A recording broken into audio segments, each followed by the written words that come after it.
அஸ்ஸலாமு அலைக்கும். பௌதிகவியல் பாடத்துடைய 10வது யூனிட், அதாவது ப்ராப்பர்ட்டிஸ் ஆஃப் மேட்டர், சடத்தின் பொறியியல் இயல்புன்னு சொல்லக்கூடிய இந்த பாடம். இதை நாங்கள் தொடர்ச்சியாக செய்து கொண்டு வரோம். டவுட்ஸ் இருந்துச்சுன்னு சொன்னால், அதே போல் உங்களுக்கு ஏதாவது நோட்ஸ் தேவைப்பட்டால் அல்லது ஏதாவது கேள்விகள் இதோட சம்மந்தப்பட்ட கேள்விகள் விளங்கப்படுத்தணும் அப்படின்னு சொல்லியிருந்தால், அல்லது வேறு ஏதாவது சாப்டர் செய்தான் எல்லாம் இது இந்த சாப்டரில் கேள்வி விளங்கப்படுத்தினோம் எல்லாம் அப்படி உங்களுக்கு ஏதாவது சொல்லணும் தேவைப்பாடு இருந்துச்சுன்னு சொன்னால், நீங்கள் இந்த வீடியோ பார்த்துட்டு கடைசியாக வந்து கொமெண்டில் அதை போட்டுக்கொள்ளுங்க. சரில கொமெண்டை பார்த்து நாங்கள் அதுக்கேற்ற மாதிரி எதை செய்யலாம்னு சொல்லி முடிவெடுப்போம். அதே போல் இந்த இதில் இருக்கக்கூடிய டவுட்ஸ், நான் சொல்லக்கூடிய விஷயங்கள் வந்து முழுவதும் விளங்கிச்சுன்னு சொன்னால் வீடியோவை பார்த்துட்டு லைக் பண்ணுங்கள். அண்ட் உங்களோட ஃப்ரெண்ட்ஸுக்கு வந்து அதை ஷேர் பண்ணுங்கள். ஷேர் பண்ணி அவங்களுக்கும் இதை பார்த்து படிக்கிறதுக்கான ஒரு சந்தர்ப்பத்தை வழங்கக்கூடிய மாதிரி இருக்கும்.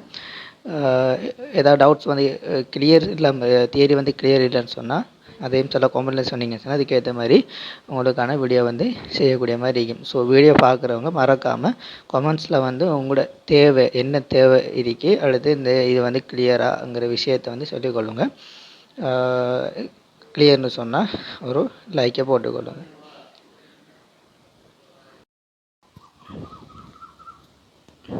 ஓகே, இது வந்து 5வது கிளாஸ். இந்த கிளாஸில் வந்து நாங்கள் ஒரு பொது தியரியை வந்து ஸ்டார்ட் பண்ணுவோம். பிசுக்குமை, சடத்தின் பொறியியல் இயல்புன்னு சொல்லக்கூடிய இந்த பாடத்தில் ஏற்கனவே நான் சொல்லியிருந்த மாதிரி இது 3 பாடமாக பிரிக்கப்பட்டிருக்கு. அதில் ஒன்று மீள்தன்மை, அடுத்தது பிசுக்குமை, அடுத்து வந்து பரப்பிலுவை அப்படின்னு சொல்லி படிச்சிருக்கேன். ஸோ பரப்பிலுவை இதுக்கு அடுத்ததான் சாரில் தொடர்ச்சியாக நம்ம என்ன செய்யலும். இப்போ நாங்கள் பிசுக்குமையை ஸ்டார்ட் பண்ணுவோம். பிசுக்குமை சம்மந்தமாக நான் 1வது கிளாஸில் உங்களுக்கு ஒரு இன்ட்ரோவாக வந்து நினைஞ்சது பிசுக்குமை அப்படின்னு சொல்லி சொன்னால் என்ன அப்படின்னு சொல்லியிருந்தோம். ஸோ அதில் விரிவாக என்னென்ன விஷயம்னு சொல்லி நம்ம ஒவ்வொன்றா பார்த்துக்கொள்வோம். முதலாவது பிசுக்குமை அப்படின்னு சொல்லி சொல்கிறது ஒரு உராய்வு விசை. பிசுக்குமைன்னு சொல்கிறது ஒரு உராய்வு விசை.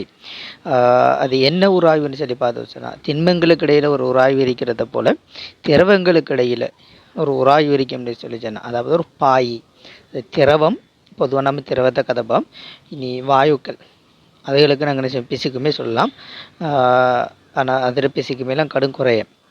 பிசுக்குமை அப்படின்னு சொல்லுவது ஒரு பாயின்னு சொல்லி நம்ம கதைக்கிற மெயினாக திரவங்கள் அதுக்கு இருக்கக்கூடிய உராய்வு. இப்போ உதாரணமாக வந்து நம்ம ஒரு வாட்டர் எடுப்போம். சரி, ஒரு வாட்டர் அதே போல் ஹனி. சரி,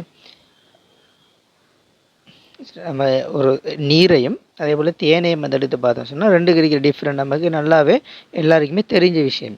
நீர் வந்து நம்ம என்னது ஒரு இடத்துல வந்து ஒரு நிலத்தில் வந்து நீரை நாங்கள் ஊற்றக்குள்ள அந்த நீர் வந்து என்ன செய்யும், அது வந்து நார்மலாக என்ன செய்யும், பரவி ஈஸியாக என்ன செய்யும், அந்த நிலத்தில் வந்து பரவி கொண்டு போகும். ஆனால் தேன் வந்து என்ன செய்யாது, ஈஸியாக வந்து நிலத்தில் பரவாது. அதே போல் ஒரு பொருள் எடுத்து நீங்கள் நீருக்குள்ளே போட்டிங்கன்னு சொன்னால் அது என்ன செய்யும், விரைவாக அந்த பொருள் வந்து நீருக்குள்ளே அமில பார்க்கும்.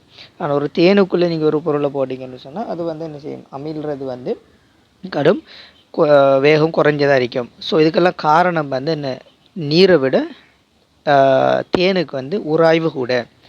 அப்போ அந்த உராய்வு நான் சொல்லும் பிசுக்குமை. அப்போ நீரை விட திரவத்துக்கு தேனுக்கு வந்து பிசுக்குமே கூட. அதால் தான் என்ன செய்யுது, அப்படி செய்யுது. ஸோ முதலாவது உங்களுக்கு தெரிய வேண்டிய விஷயம் வந்து பிசுக்கு விசை அப்படின்னு சொல்லி சொல்கிறது. ஸோ பிசுக்கு விசைன்னு சொல்கிறது அந்த வழங்கப்படுற உராய்வு விசை. ஒரு திரவமண்டினூடாக பொருள் ஒன்றா செய்யும் போது திரவத்தால் பொருளுக்கு வழங்கப்படும் உராய்வு விசை தான் வந்து என்ன, பிசுக்கு விசை. அந்த தன்மையை நாங்கள் சொல்லுவோம் பிசுக்குமை. அப்போ ஒரு தேன் வந்து என்ன செய்யும், ஒரு பொருளுக்கும் பிசுக்குமை விசையை வந்து என்ன செய்யும், அதிகமாக கொடுக்கும். ஏதாவது பிசுக்குமை வந்து அதிகம். அடுத்த விஷயம் தான் பிசுக்குமை குணகம் அப்படின்னு சொல்லி சொல்கிறது. பிசுக்குமை குணகம். பிசுக்குமை குணகம் அப்படின்னு சொல்லி சொல்கிறது, இப்போ நம்ம பார்த்தோம் வாட்டருக்கு வந்து ஒரு குறிப்பிட்ட பிசுக்குமை இருக்குது, தேனுக்கு வந்து ஒரு குறிப்பிட்ட பிசுக்குமை இருக்குது. அதே மாதிரி ஒவ்வொரு திரவத்துக்குமே வந்து என்ன செய்யும், பிசுக்குமை வந்து வேறுபட்டதாக என்ன செய்யும் எண்ணெய்க்கு வந்து அது ஒரு வகையான பிசுக்குமே இருக்குது. ஸோ இது எல்லாத்திலையுமே மாறாத ஒரு பெருமானம் உண்டு. இப்போ ஒவ்வொன்றைக்குமே ஒரு மாறா பெருமானம் உண்டு இருக்குது. இது நம்ம ஒவ்வொரு விஷயத்துலையும் இது வரும். இப்போ நாங்கள் ஏற்கனவே மீள்தன்மையில் வந்து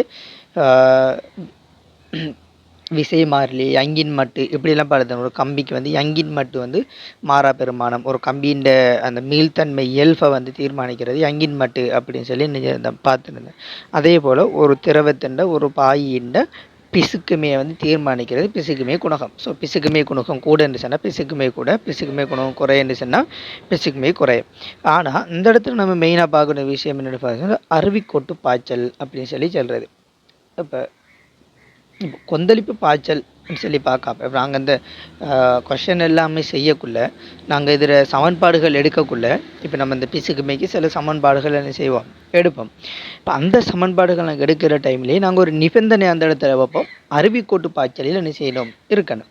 அருவிக்கோட்டு பாய்ச்சல் ஏற்கனவே நீங்கள் மெக்கானிக்ஸில் வந்து அது சம்மந்தமாக படிச்சிருப்போம். அருவிக்கோட்டு பாய்ச்சல் அப்படின்னு சொல்லி சொன்னால் என்ன அப்படின்னு சொல்லி அப்போ ஒரு திரவம் வந்து என்ன செய்யணும், அருவிக்கோட்டு பாய்ச்சல் இருக்கணும். கொந்தளிப்பு பாய்ச்சல் இல்லாமல் அருவிக்கோட்டு பாய்ச்சல். அப்போ குறிப்பிட்ட ஒரு நேர்கோட்டின் வழியே போகிற எல்லா அந்த திரவ மூலக்கூறுகள வேகமும் எப்படி இருக்கணும், சமனாக இருக்கணும். அடுத்தது இது வந்து என்ன செய்யணும், அந்த நேர்கோடாக என்ன செய்யணும், அந்த பாய்ச்சல் வந்து இருக்கணும். அதாவது நீர் வந்து அல்லது ஏதாவது ஒரு திரவம் வந்து மெதுவாக என்ன செய்யணும், இயங்கணும். இயங்கினா தான் அதுக்குள்ளே வந்து என்ன வரும், அருவிக்கோட்டு பாய்ச்சல் வரும். ஸோ அருவிக்கோட்டு பாய்ச்சலில் என்ன செய்யணும், இருக்கணும். இருக்கிற இடத்துல தான் நம்ம என்ன செய்ய, இந்த பிசுக்குமைங்கிற விஷயங்கள் எல்லாம் கதைப்போம். ஆனால் இப்போ கொந்தளிப்பு பாய்ச்சலில் இருக்கக்குள்ள பிசுக்குமை இல்லையான்னு சொல்லி கடை அப்படி இல்லை. ஆனால் நாங்கள் இந்த கேள்விகள் செய்யக்குள்ள சமன்பாடுகளுக்கு கூட இந்த அருவிக்கோட்டு பாய்ச்சல்ங்கிற ஒரு விஷயத்தை எடுப்போம். ஸோ பிசுக்குமை குணத்தை வரையறுத்து செல்லக்குள்ள சீரான அருவிக்கோட்டு பாய்ச்சலை பாயும் ஒன்றின் வேக படித்திறன் ஓர் அலகாக உள்ள இரண்டு படைகளுக்கிடையே அலகு பரப்பளவு மீது தொழிற்படும் தொடலி விசை. இது ஏன் எப்படி சொல்லணும், இதை வச்சு தாங்க சமன்பாடு எடுக்கப்புறம் இந்த வசனத்தை வச்சு தான் இந்த பிசுக்குமை குணகம் பிசுக்கு விசைக்குரிய சமன்பாடுகளை என்ன செய்யும் வரும். முதலாவது நிபந்தனை இது அருவிக்கோட்டு பாய்ச்சல் என்ன செய்யணும், இருக்கணும். ரெண்டாவது பார்த்தோம் சொன்னால் பாய்வு மண்டின் வேகப்படித்திறன். வேகப்படித்திறன் அப்படின்னு சொல்லி சொல்கிறது இது ஒரு குழாய், சரி. ஸோ இந்த குழாயில் வந்து பார்த்தீங்கன்னு சொன்னால் இப்போ இந்த கோட்டின் வழியே ஒரு மூலக்கூறு ஒன்று போகுதுன்னு வைப்பேன், ஏ மூலக்கூறு. இந்த கோட்டின் வழியே பி மூலக்கூறு வைப்போம். ஸோ வேகம் வந்து இந்த இடத்துக்கு நான் வந்து வேகம் வந்து விபி விஏ அப்படின்னு சொல்லி எடுக்கேன். விபியோட வேகம் விஏட வேகத்தை விட என்ன செய்யறது அதிகம் அப்படின்னு சொல்லி எடுக்கும். இப்போ எடுத்தோம்னு சொன்ன வேகப்படுத்தி என்ன வரும், வி மைனஸ் விஏ, அப்போ டெல்டா வி தான் அந்த வேகப்படுத்திறன். சார் ரெண்டு அந்த படைகள், இது ஒரு நீர்ப்படை, மேலே ஒரு நீர்ப்படை. நீங்கள் 3Dலாம் என்ன செய்யணும், பார்க்கணும். அந்த நீர்ப்படையை பார்க்க சொன்னால் 3D அமைப்பில் வந்து யோசிச்சு பார்த்தீங்கன்னு சொன்னால் என்னது, இப்போ இது வந்து ஒரு திரவப்படை இப்படி போகிறது, இதுக்கு மேலே இன்னொரு திரவப்படை. ஸோ இந்த ரெண்டு திரவப்படைக்கும் இடையில் இருக்கிற அந்த வேக வித்தியாசம்தான் வேகப்படுத்திறன். வேகப்படுத்தின ஓரளவாக உள்ள இரண்டு படைகளுக்கிடையே அலகு பரப்பளவு மீது தொழிற்படும் தொடலி விசை. இப்போ பரப்பளவு அப்படின்னு சொல்லி நாங்கள் எதை எடுப்போம்னு சொல்லி பார்த்தீங்கன்னு சொன்னால் ஒரு திரவப்படையின் பரப்பளவு. இப்போ உதாரணமாக இப்போ இது ஒரு 3Dயில் சுமார் ரெண்டு ஒரு படையாக என்ன செய்கிறேன், இதை கீறிக்கொள்கிறேன்.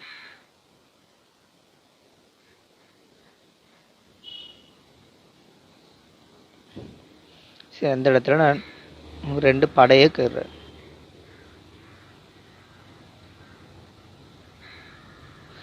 இது ஒரு திரவப்படை, இது ரெண்டு செய்து ஒரு குழாயினடாக பாஞ்சு கொண்டு இருக்கு.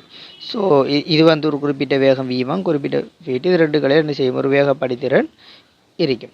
இப்போ இந்த திரவப்படையின் பரப்பளவை நாங்கள் ஏட்டு சொல்லி எடுத்தோம். இதில் பரப்பளவை ஏ அப்படின்னு சொல்லி எடுத்தோம் அப்படின்னு சொன்னால் அப்போ அலகு பரப்பளவு மீது தொழிற்பற தொடலி விசைங்கிறது தொடலி தொழிற்பற விசை. சரியா, இப்படி ஏன் தொடர் வழியே தொழிற்படும் விசை. இது வந்து ஒரு இப்போ பிசுக்குமே குணகம்னு சொல்லிச்சேன்னா என்னன்னு சொல்லி உங்களுக்கு என்ன செய்யல கேள்வி வந்து கேட்க போகிற இல்லை. பிசுக்குமே குணகம் என்னென்னு கேட்டால் நீங்கள் வந்து அந்த சமன்பாட்டை தான் என்ன செய்ய போகிறீங்க, எழுத போகிறீங்க. அதை வந்து ஒரு வசன அமைப்பில் என்ன செஞ்சிருக்காங்க, சொல்லியிருக்காங்க. பிசுக்கு மேற்கொண்டுங்கிறது சீரான அறிவிக்கொடல பாய்மம் ஒன்றின் வேகப்படைத்திறன் ஓரளவாக உள்ள 2 படைகளுக்கிடையே அலகு பரப்புனை தொழிற்படும் தொடலி விசை. அப்போ நாங்கள் விசையை வந்து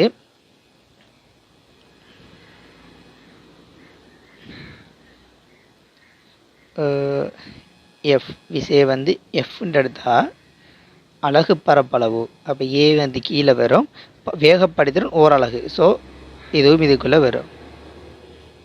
இதுதான் நீட்டாவாக என்ன செய்யும் இருக்கும். நாங்கள் பிசுக்குமே கொண்டு வரதை நீட்டா அப்படின்னு சொல்லி சொல்கிறேன். அதை வந்து இப்படி குறித்து காட்டுவோம். வேகப்படித்திறன் அப்படின்னு சொல்லி ஒரு விஷயம், வேகப்படித்திறன் அப்படின்னு சொல்கிறது இதோட டெல்டா வி அப்படின்னு சொல்கிறது. டெல்டா வி வந்து வேக மாற்றம். வேகப்படித்திறன் அப்படின்னு சொல்லி சொல்கிறது வடத்தை வந்து ஒரு டி உண்டு, அதாவது 2 படைகளுக்கு இடையில இருக்கிற தூரம். இந்த 2 படையில் இருக்கிற தூரத்தளம் என்ன செய்யணும், பிரிக்கணும். இந்த டெல்டா வி வேக வித்தியாசத்தை 2 படைகளுக்கு இடையே இருக்கிற தூரத்தால் பிரித்தா வரதான் வேகப்படித்திறன். ஓகேவா? ஏற்கனவே நான் வேக மாற்றம் வேகப்படுத்துறவங்களுக்குள்ள சொன்னது 2 படைகளுக்கு கிடைக்கிற வேக வித்தியாசத்தை சொன்னேன். பட் வேக மாற்றம் தான் 2 படைகளுக்கு கிடைக்கிற வேக வித்தியாசம். வேக படித்திறன் அப்படின்னு சொல்லி சொல்லுது அந்த வேக வித்தியாசத்தை இந்த 2 படைகளுக்கு கிடைக்கிற தூரம் டியால் என்ன செய்யணும், பிரிக்கணும். ஸோ அப்படி பிரித்தோம்னு சொன்னால் தான் நமக்கு என்ன வேகப்படுதான் பிறப்பு. ஸோ இங்கே நீட்டாக பார்க்குறேன்னு சொன்னால் அந்த விசையை வந்து என்ன செய்யணும், ஓரளகாக பரப்பளவு ஓரளவாக இருக்கணும். ஸோ கீழே பிரிக்கணும். வேகப்படைத்திறனும் ஓரளவாக இருக்கணும். ஸோ அதை எப்படி பிரிக்கணும், இதுதான் வந்து நீட்டாக்குரிய சமன்பாடாக என்ன செய்யும் இருக்கும். இதை நம்ம ஒழுங்குபடுத்தினா நீட்டா சமன் எஃப்டி ஏ டெல்டா வின்னு என்ன செய்யும் வரும். அருவிக்கோட்டு பாய்ச்சல் அந்த கட்டாயம் என்ன செய்யணும், இந்த விஷயத்தில் அருவிக்கோட்டு பாய்ச்சல்ங்கிற விஷயம் இருக்கணும். அது அந்த அருவிக்கோட்டு பாய்ச்சல் வாரத்துக்கு ஒரு முக்கியமான நிபந்தனை உண்டு. எப்பயுமே ஒரு பொருள் வந்து அருவிக்கோட்டு பாய்ச்சல் சொன்னால் இந்த குழாய், இந்த குழாயில் வந்து பார்த்து சொன்னால் விடத்தொரு அமுக்கம் P1 விடத்தொரு அமுக்கம் P2ன்னு சொன்னால் இந்த அமுக்க வித்தியாசம் இந்த 2 முடிவுக்கு அமுக்க வித்தியாசம் வந்து குறைவாக இருந்துச்சுன்னு சொன்னால், இதில் அமுக்க வித்தியாசம் அமுக்கம் வந்து 100ன்னு சொன்னால் இதில் வந்து 98. அப்போ அமுக்க வித்தியாசம் குறைய. இப்படி இருக்கிற நிலைமையில் இதுக்கு என்ன செய்யும், அருவிக்கோட்டு பாய்ச்சல் எல்லாமே எதிர்பார்க்கலாம். இங்கே அமுக்கம் 5 இங்கே வந்து 100 இருந்தால் வித்தியாசம் வந்து கடுங்கூட. ஸோ அந்த இடத்துல வந்து அருவிக்கோட்டு பாய்ச்சலை எதிர்பார்க்க இயலாது. இனி இதோட சம்மந்தப்பட்ட சில விஷயங்களை நம்ம என்ன செய்வோம் பார்த்துக்கலாம். நான் சமன்பாடெலாம் கடைசியாக சொல்லுவேன். சமன்பாடு உங்களுக்கு கேள்வி செய்யறதுக்கு தேவை. ஸோ சமன்பாடை கடைசியாக எடுப்போம். ஃபஸ்ட்டு வந்து இதில் இருக்கக்கூடிய விஷயங்கள், இதில் என்ன தியரி, இது என்ன சொல்ல வருதுங்கிறத விளங்கி சொன்னால் இது எல்லாமே என்ன செய்யும் இலகுவாக இருக்கும்.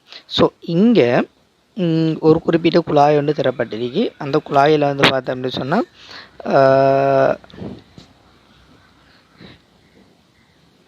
சரி இந்த இடத்துலேருந்து இந்த இடத்துல இப்படி அசைஞ்சு போகிற மாதிரி தான் என்ன செய்யுது இங்கே வந்து தரப்பட்டிக்கு.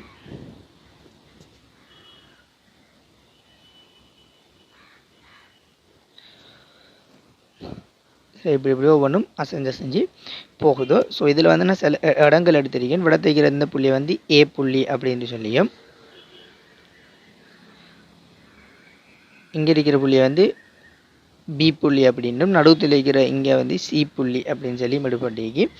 இந்த நடுத்தல வர திரவப்படை ஆகோ மையத்தில் வர திரவப்படைய ஏ திரவப்படை என்றும், அதுக்கு மேலே இருக்கிற திரவப்படைய சின்னு சொல்லியும், அதுக்கு மேலே இருக்கிற திரவப்படைய பின்னு சொல்லியும் எடுப்போம்.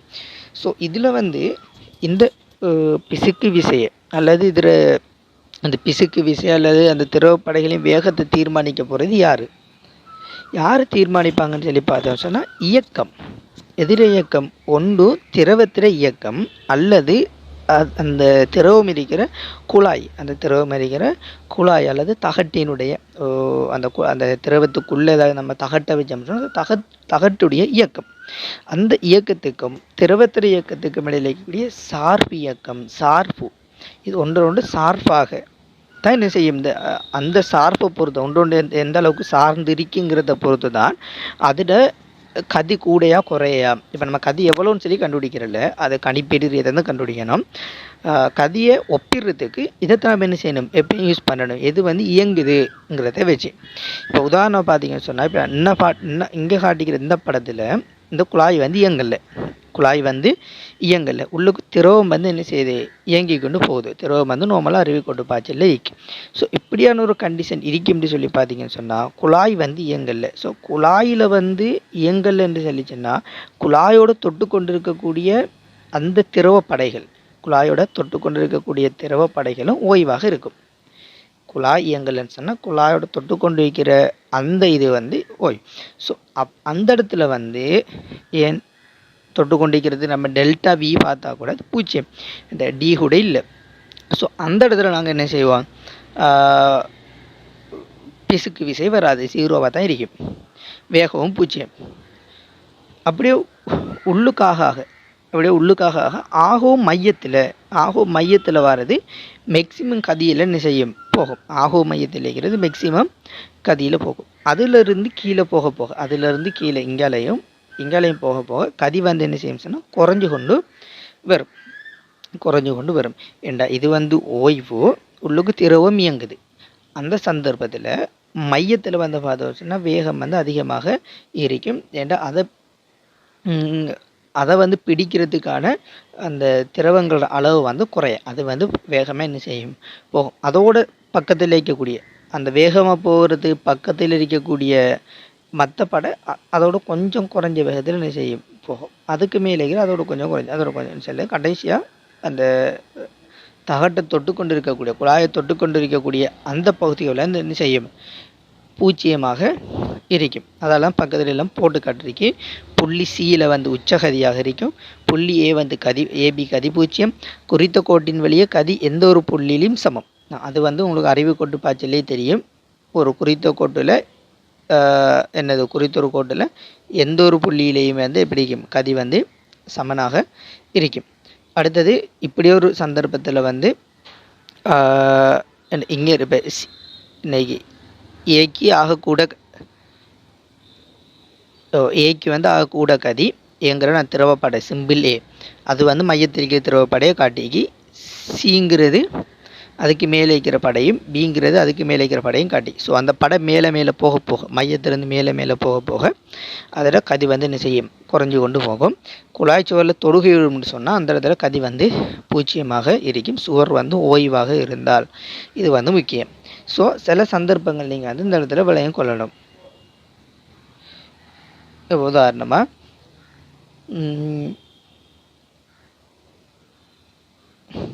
திரவத்தை ஓய்வாக வச்சுட்டு இப்போ இந்த 2 குழாய்களும், அதாவது குழாய் வந்து அசையமாக இருந்தால் இப்போ வந்து இதில் கதி வந்து எப்படி வரும், குழாய்க்கு பக்கத்தில் வரதெல்லாம் பெருசாக இருக்கும்.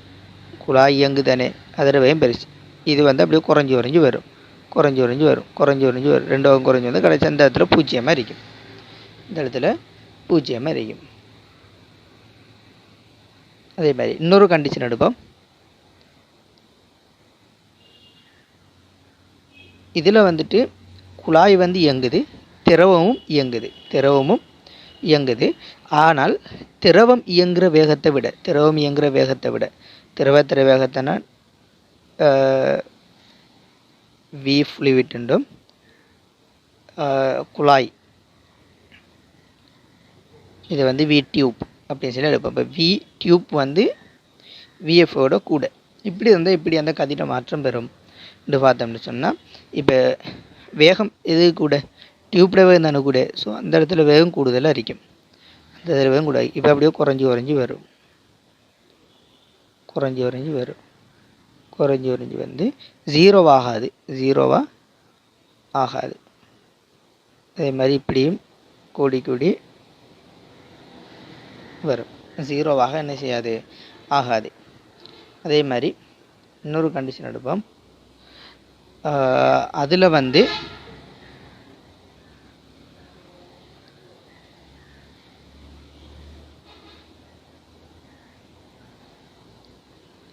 இப்போ நீர் இயங்குகிற வேகம் கூடுதான்னு சொன்னால் அது வந்து இப்படி வரும். நீர் வேகமாக இயங்குது இப்படி இது வந்து இப்படி மாறி வந்துச்சுன்னு சொன்னால் எப்படி வரும், இது வந்து 0 ஆகாது.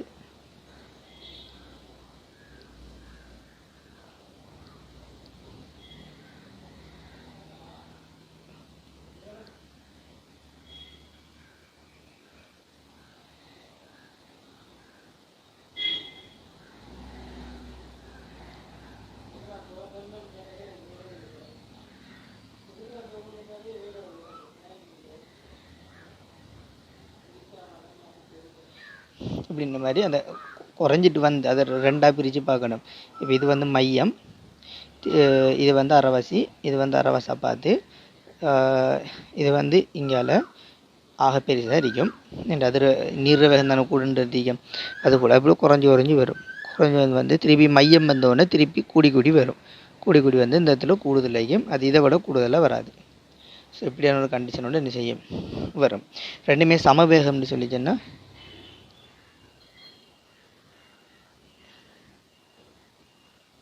ரெண்டுமே சமவேகங்களுக்குள்ள இப்படி ஒரு வேகம், இப்படி ஒரு வேகம், இது சரியாக ரெண்டாக பிரித்தா வடத்தையும் வேகம் இப்படி இருக்கும்.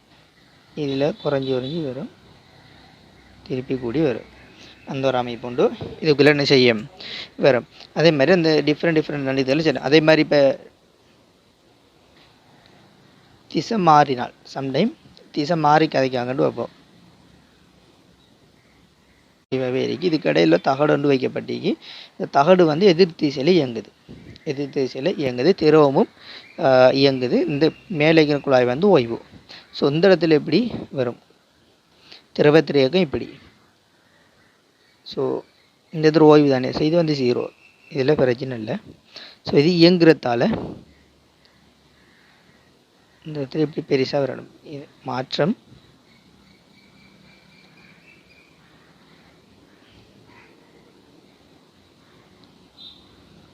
எப்படின்னு சொன்னால் இங்கே வந்து கொஞ்சம் மெல்ல கூடி வரும்.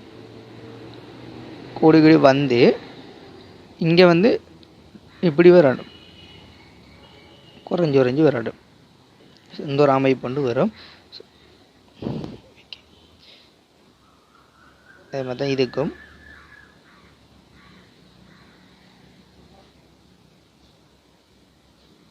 இப்படின்ற மாதிரி ஒரு அமைப்பில் இது வரும். ஸோ இதில் சம்மந்த ஒரு எம்சிக்யூ அதை நம்ம பிறகு பார்த்துக்கொள்வோம்.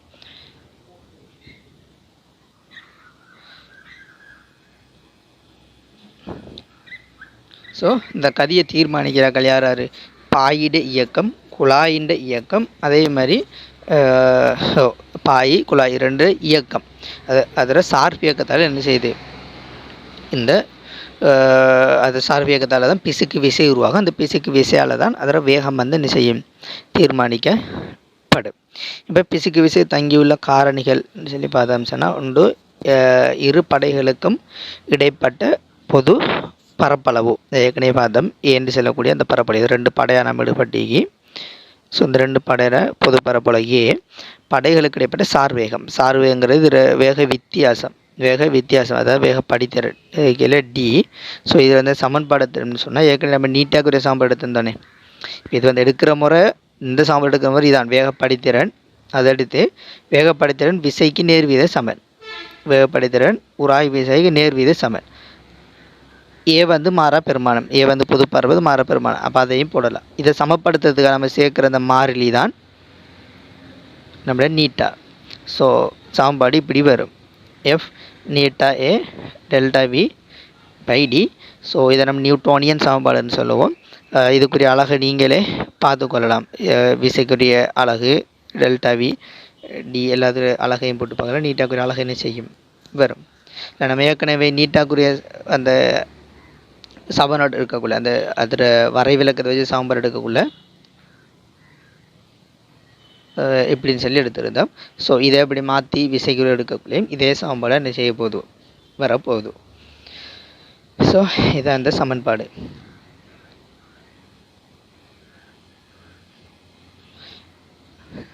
சரி, பேசிக்காக இதை நம்ம பார்த்துக்கொள்ளும். அடுத்த வந்து இதில் இருக்கக்கூடிய விஷயம் புவிசையின் சமன்பாடு, அதே போல் முடிவு வேக சமன்பாடு, ஸ்ட்ரோக்கின் விதி, இப்படி சில விஷயங்கள் இருக்கு. அதை சொல்ல அடுத்த கிளாஸில் பார்த்துக்கொள்ளும்.